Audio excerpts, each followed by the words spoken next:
पहले जरा इस वीडियो को देखिए।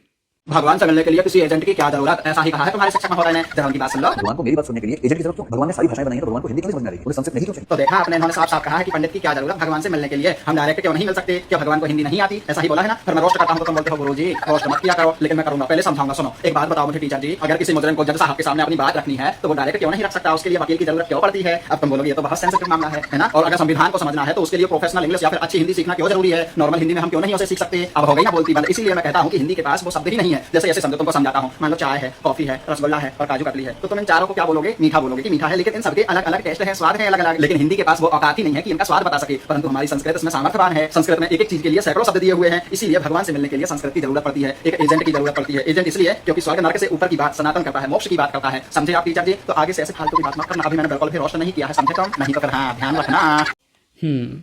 तो इनका कहना है कि अगर जज को वकील की ज़रूरत है तो इसीलिए ईश्वर को पाने के लिए भी एजेंट की ज़रूरत है। फिर से वही फॉल्स इक्विवेलेंस। क्या होगा इन सब का? ये फॉल्स इक्विवेलेंस इसीलिए है क्योंकि एक तरफ है भगवान जो कि सुपर नेचुरल है और एक तरफ है जज जो कि एक साधारण इंसान है।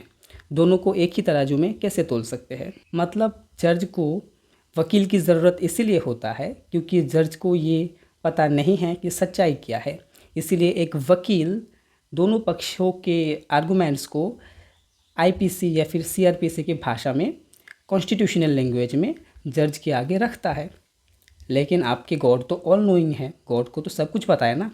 और भाषा क्या है? भाषा सिर्फ मन के भाव को प्रकाश करने का एक टूल है। तो फिर अगर भाषा सिर्फ मन के भावनाओं को प्रकाश करने का एक टूल है तो फिर गॉड को तो सबके मन के भावना पता है। तो फिर किसी भी भक्त को किसी पर्टिकुलर लैंग्वेज सीखने की क्या ज़रूरत है? कि गॉड को तो सब पता है ना। If you love God then God will understand कि अच्छा ये बंदा, ये तो मेरे लिए दिल में ये भावना रखता है। उसको किसी भी संस्कृत या फिर हार्ड लैंग्वेज या फिर प्रिसाइज लैंग्वेज की क्या ज़रूरत है? क्या गॉड कोई ग्रामर मशीन है जो कि ग्रामर सही होने पे फुल मार्क्स देता है?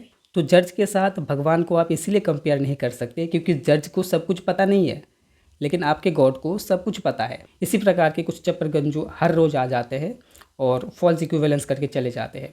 आयरनी की बात यह है कि इनके कमेंट सेक्शन में कितने लोग तालियां भी बजा रहे हैं।